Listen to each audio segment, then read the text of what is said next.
আয়াত ৩৩ ولما أن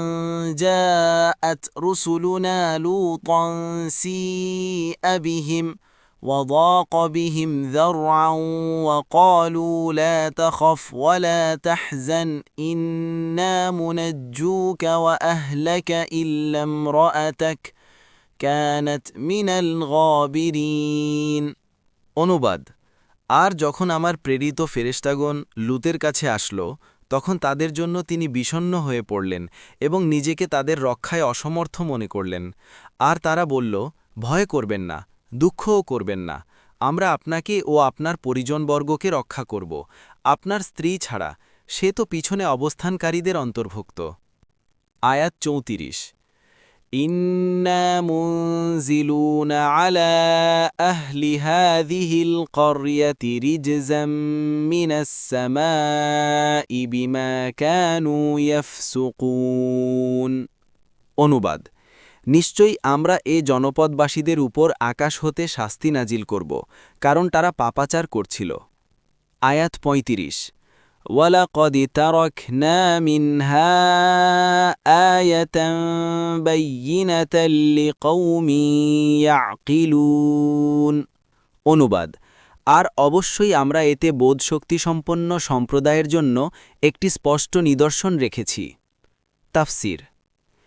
এই সুস্পষ্ট নিদর্শনটি হচ্ছে মৃত সাগর একে লুত সাগরও বলা হয়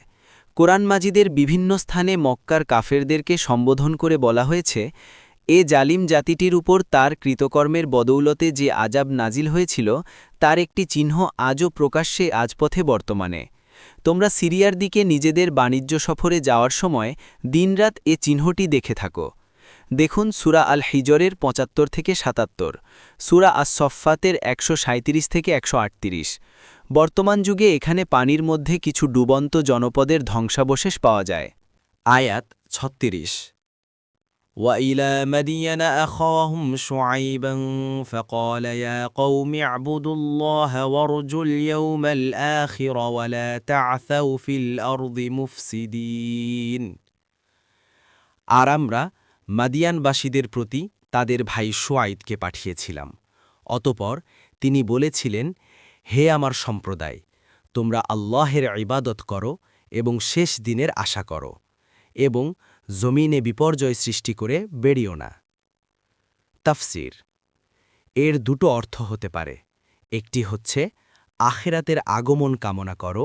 এ কথা মনে করো না যা কিছু আছে ব্যাস এই দুনিয়ার জীবন পর্যন্তই এবং এরপর আর এমন কোনো জীবন নেই যেখানে তোমাদের নিজেদের সার্বিক কাজকর্মের হিসেব দিতে হবে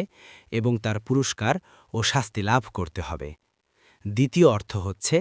এমন কাজ করো যার ফলে তোমরা আখেরাতে ভালো পরিণতি লাভের আশা করতে পারো যেমন অন্য আয়াতে এসেছে তোমরা যারা আল্লাহ ও আখেরাতের প্রত্যাশা করো